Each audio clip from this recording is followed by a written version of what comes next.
అందరికీ నమస్తే అండి. జగన్మోహన్ రెడ్డి గనక ముఖ్యమంత్రిగా ఉండుంటే, ఈ పాటికి పథకాలన్నీ ఇచ్చేసేవాడు.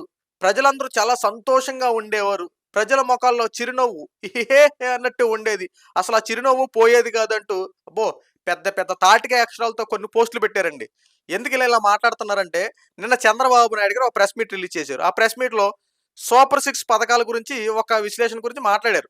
సూపర్ సిక్స్ పథకాలు అవలంబించాలంటే కాస్త కష్టతరంగానే ఉంది. అయినా సరే ఎన్ని కష్టాలొచ్చినా సరే మేము సూపర్ సిక్స్ పథకాలు అవలంబిస్తాము. ప్రస్తుతం ఖజానా కాస్త తక్కువగా ఉంది. ఖచ్చితంగా మేము సోర్సెస్ వెతుకుతున్నాం. పెట్టుబడులు వచ్చే విధంగా ఏదో రకంగా మేము కష్టపడతా ఉన్నాం. ఖచ్చితంగా మేము అన్న మాట ప్రకారంగా సూపర్ సిక్స్ పథకాలు అవలంబిస్తాము. కాస్త టైం పడుతుంది. ప్రజలు మా మీద నమ్మకం పెట్టుకుంటారు కాబట్టి, ఆ నమ్మకం గురించి మేము కూడా దాని గురించి చెప్పాలి కాబట్టి, మేము ప్రతీది ముందుగానే మేము తెలియపరుస్తున్నామని చంద్రబాబు నాయుడు గారు మాట్లాడారు. దీనికి వీళ్ళు కౌంటర్ అటాక్‌గా మాట్లాడినటువంటి మాటేంటంటే, జగన్మోహన్ రెడ్డి ఉంటే ఈ పాటికి పథకాలు ఇచ్చేసేవాడుగా. ప్రజల్ని చాలా సంతోషంగా చూసుకునేవాడుగా. మీ చేతులారా మీరే నాశనం చేసుకున్నారుగా అని చెప్పి మాట్లాడుతున్నారు.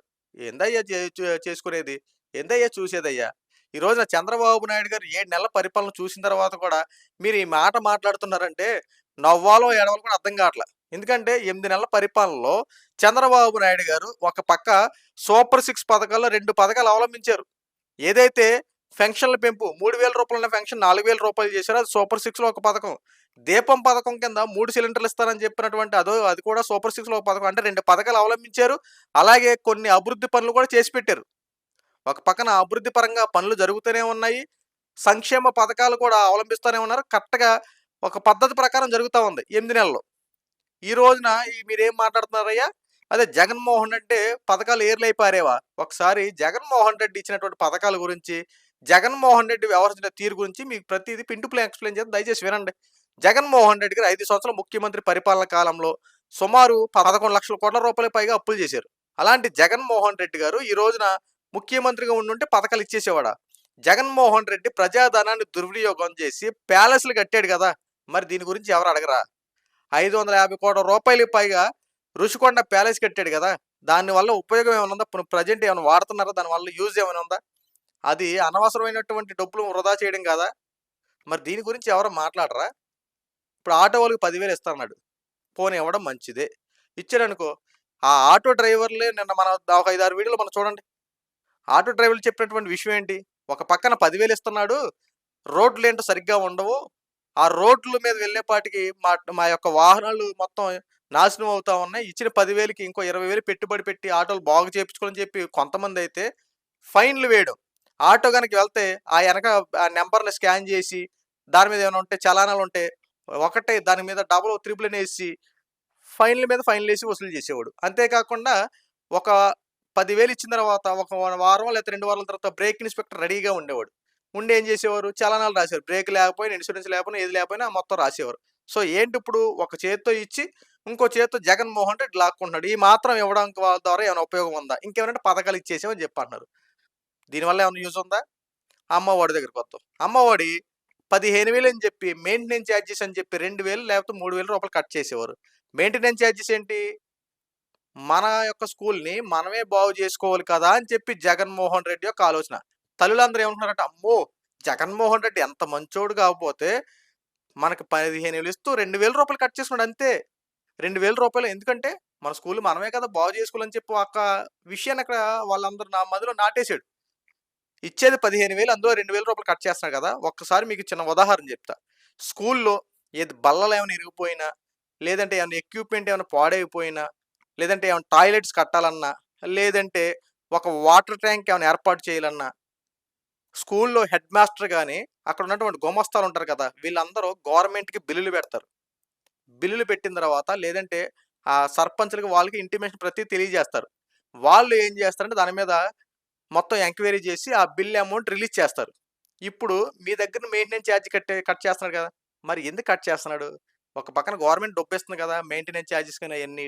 మరి జగన్మోహన్ రెడ్డి మళ్ళీ మీ దగ్గర మెయింటెనెన్స్ చార్జెస్ అంటాడేంటి? మీకు అర్థం కాదిది. ఎందుకంటే జగన్మోహన్ రెడ్డి మెయింటెనెన్స్ చార్జెస్, ఆ చార్జెస్, ఈ చార్జెస్ అన్నాడు. ఎందుకు మెయింటెనెన్స్? దేనికి మెయింటెనెన్స్ చార్జెస్? కట్ చేసి మెయింటెనెన్స్ చేసి దేనికోసం ఉపయోగిస్తున్నారు? ఆలోచించుకోండి.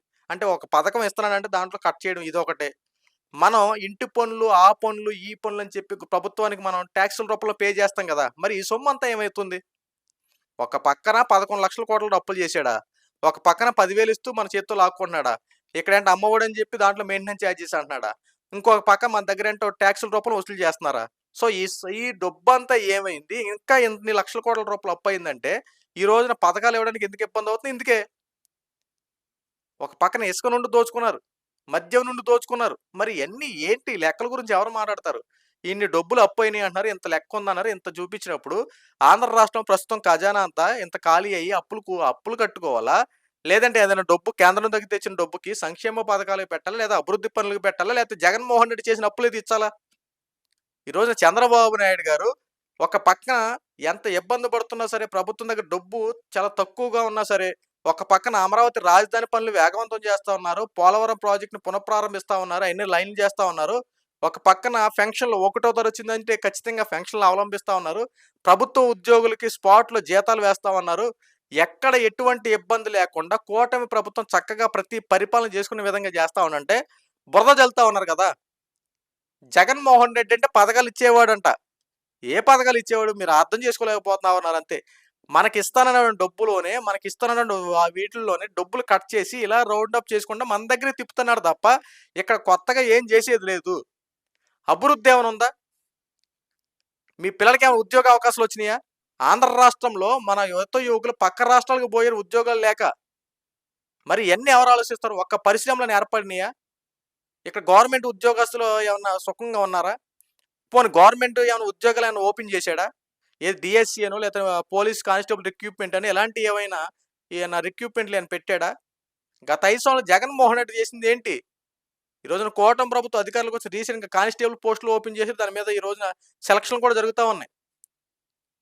ఒక పక్కన డీఎస్సీ నోటిఫికేషన్ ఇవ్వబోతా ఉన్నారు ఈ నెలాఖరికల్లా. ఏంటండి మరి జగన్మోహన్ రెడ్డి చేసిన అభివృద్ధి ఏది? ఈరోజు జగన్మోహన్ రెడ్డి ఉంటే అది చేస్తాడు, ఇది చేస్తాడని చెప్పి మాటలు చెప్పడం కాదు. ఒకసారి ఆఫ్ ద రికార్డ్స్ కూడా చెక్ చేసుకోవాలి మనం. జగన్మోహన్ రెడ్డి అధికారంలో ఉన్నప్పుడు ఏం జరిగింది? ఈ రోజు కూటమి ప్రభుత్వం అధికారంలోకి వచ్చింది. అది ఏ మార్పులు జరిగినాయి? ఈ 7 నెలల పరిపాలననే జగన్మోహన్ 5 సంవత్సరాల పరిపాలన ఒకసారి టాలీ చేసుకోండి. 5 సంవత్సరాల పరిపాలనలో జగన్మోహన్ రెడ్డి ఉన్నప్పుడు ఎంత బాగుంది? చంద్రబాబు గారు అధికారంలోకి వచ్చిన తర్వాత ఈ 7 నెలల పరిపాలనలో ఏమైనా మార్పులు ఏమైనా సంభవించాయా? ఒక్కసారి కంపారిజన్ చేసుకుంటేనే కదా తెలిసేది. ఈ రోజున వాస్తవాలు తెలుసుకోరండి కొంతమంది. ఒక వార్తని ఉన్నదున్నట్టుగా చెప్పరు. బురద జల్లే రాజకీయాలు చేయడం అంతే. నిన్న చంద్రబాబు నాయుడు గారు మాట్లాడిన అంశం అదైతే వీళ్ళేం చేస్తున్నారు? వాళ్ళకిష్టం వచ్చినట్టు కోణంలో వాళ్ళు అనాలిసిస్ చెప్పాడు. వాళ్ళకిచ్చినట్టు విధంగా మాటలు చెప్పాడు. ఏదో చెప్పేసాంలే పబ్బం గడిపోవాలని చెప్పి ఆ రకంగా చెప్పడం. ఎందుకంటే విమర్శలు చేయడం వల్ల ఉపయోగం ఏంటి? కూటమి ప్రభుత్వం సార్ ఇప్పటికైనా చంద్రబాబు నాయుడు గారు ఒక్కసారి ఈ సోషల్ మీడియా పైన అలాగే వార్తా పత్రికల మీద కాస్త మీరు నిఘా పెట్టాలి సార్. ప్రభుత్వం చెప్పుతున్న మాట ఒకటే, వాళ్ళు రివీల్ చేస్తున్న విధానం ఒకటే. ఈ అంశాల వల్లే గదా ప్రభుత్వం మీద బ్యాడ్ ఒపీనియన్ రావడానికి. ఒకసారి ఇలాంటి వారి మీద కఠిన చర్యలు తీసుకపోతే రాబోయే రోజుల్లో చాలా విపరీతమైన పరిణామాలు చోటు చేసుకుంటాయి సార్. కాస్త ఒక్కసారి ఈ సోషల్ మీడియా పైన అలాగే టీవీ ఛానెల్స్ పైన వార్తాపత్రికలు కాస్త నిఘా పెట్టండి సార్. సో, ఈ వీడియో మీకు నచ్చితే లైక్ చేయండి, షేర్ చేయండి. ఇలాంటి మరిన్ని అప్డేట్స్ కోసం మన ఛానెల్ సబ్స్క్రైబ్ చేసుకోండి. Thank you.